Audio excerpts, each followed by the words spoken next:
Renascimento do ladrão que percorreu o mundo. Capítulo 381. Capítulo 381. Torre Mágica. Blade Light e Ian trabalharam juntos para bloquear o mamute negro. Ele gritou furiosamente, mas toda a sua resistência foi em vão. Já que os lutadores estavam perfeitamente coordenados e os sacerdotes não tinham problemas em manter a cura, os magos podiam se soltar sem se preocupar. Tang Yao em particular estava disparando magias como uma metralhadora, causando uma quantidade impressionante de dano. Ni Yan ficou completamente impressionado. Esse tipo de equipe era praticamente inigualável. Ele não pôde deixar de relembrar suas experiências na linha do tempo anterior, onde os lutadores não conseguiam segurar adequadamente o agron do chefe, os magos puxavam indevidamente agron demais e os sacerdotes não conseguiam manter a cura quando o chefe enlouquecia. Todos os cenários levavam à eliminação da equipe, levando de 5 a 6 tentativas para derrotar um chefe da classe Lorde em um dia bom. No entanto, esta equipe estava fazendo com que parecesse brincadeira de criança. Cerca de meio minuto depois, o mamute negro gritou pesarosamente antes de cair. Sem falhas. Ni Yan olhou para os 11 cadáveres espalhados pelo chão, todos guerreiros e ladrões mortos instantaneamente pelo mamute negro. Sacerdotes, comecem a reviver os caídos. Todos os outros, descansem. Ni Yan ordenou enquanto caminhava em direção ao cadáver do mamute negro. Blade Light pegou um total de 5 equipamentos. Foi uma colheita enorme.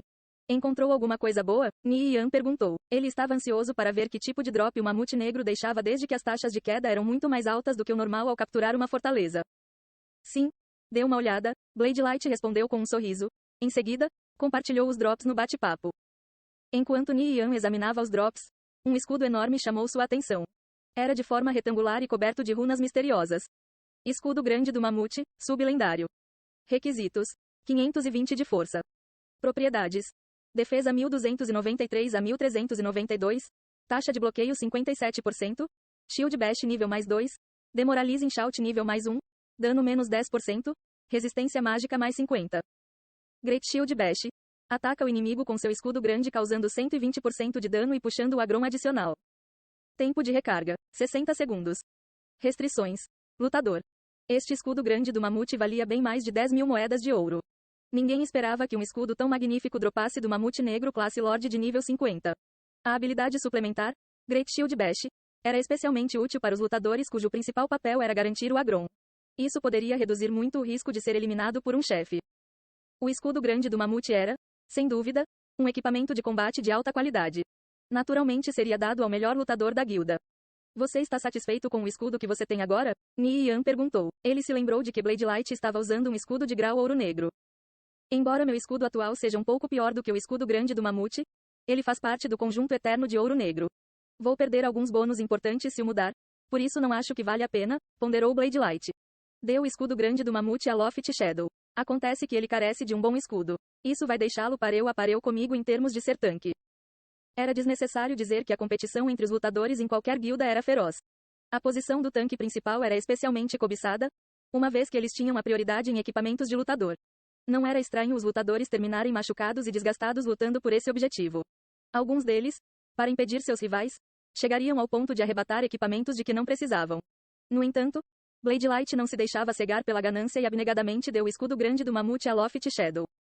Esse escudo grande do mamute é muito importante. Não tem como eu aceitar. Loft Shadow apressadamente recusou. Ele ficou profundamente comovido com o gesto amável de Blade Light. Este era um escudo grande sublendário, o único do tipo nas Kickers United. Loft Shadow era um excelente lutador e só fica atrás de Blade Light em termos de importância para as Kickers United. Durante a batalha com o mamute negro, foi ele que salvou a todos de uma crise potencial quando Blade Light foi enviado voando para trás. Não seja modesto, Shadow. Você definitivamente mereceu, Ni Yan disse. Depois de pensar um pouco, ele acreditava que Loft Shadow era de fato o candidato mais adequado para receber o escudo grande do mamute. Os lutadores geralmente não tinham uma palavra final sobre o equipamento que usavam, então Loft Shadow não tinha escolha senão aceitar o escudo grande do mamute em benefício da guilda. Os outros 4 equipamentos eram todos de grau ouro negro.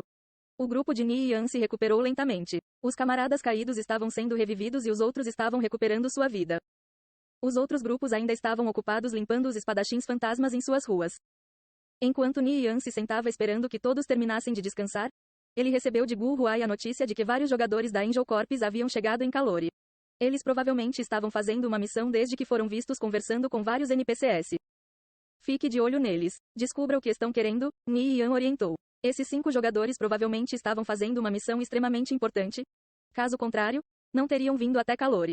O custo de teletransporte do Império Satrim para o Império Viridiano era de 500 moedas de ouro por pessoa. Uma viagem de ida e volta para 5 jogadores instantaneamente consumiria 5.000 moedas de ouro. Então a recompensa para qualquer missão que estivessem fazendo tinha que valer pelo menos mais do que isso. Eu já despachei alguns dos nossos para monitorá-los. Eles provavelmente entendem que Calori é o nosso domínio. Tentar ser sorrateiro sob nossa vigilância é impossível, disse Gu Huai. Ele tinha tudo sob controle. Dado que apenas 5 jogadores haviam chegado, eles poderiam, no máximo, fazer algumas investigações discretas. Não havia nada que as Kickers United pudessem temer. Uma outra coisa, a Radiant Sacred Flame concordou com a compra.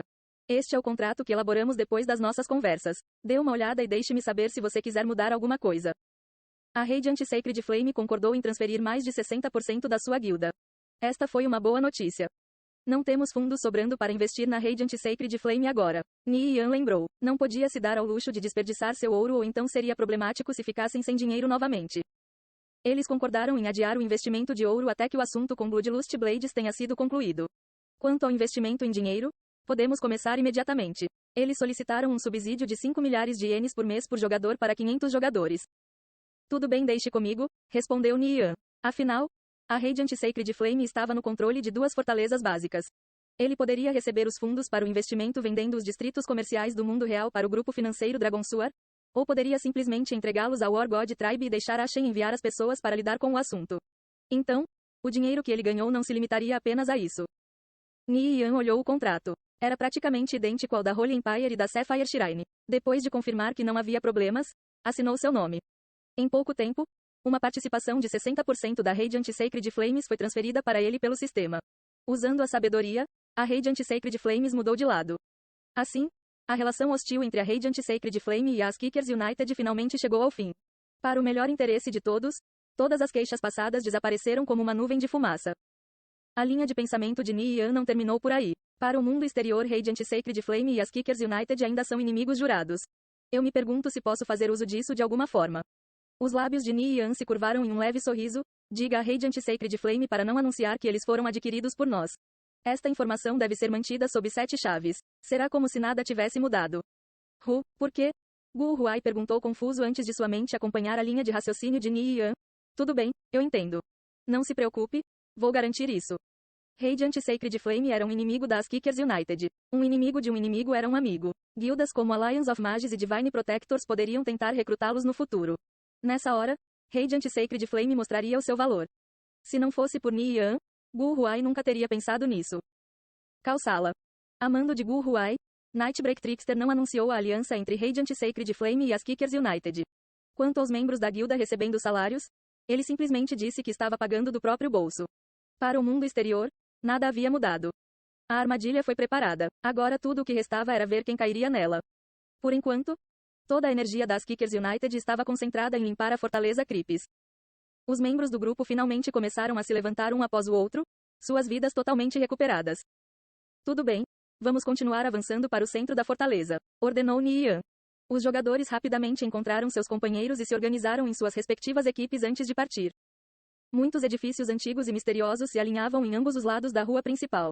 O olhar de Ni Yan caiu em uma torre de pedra que surgiu no céu à frente.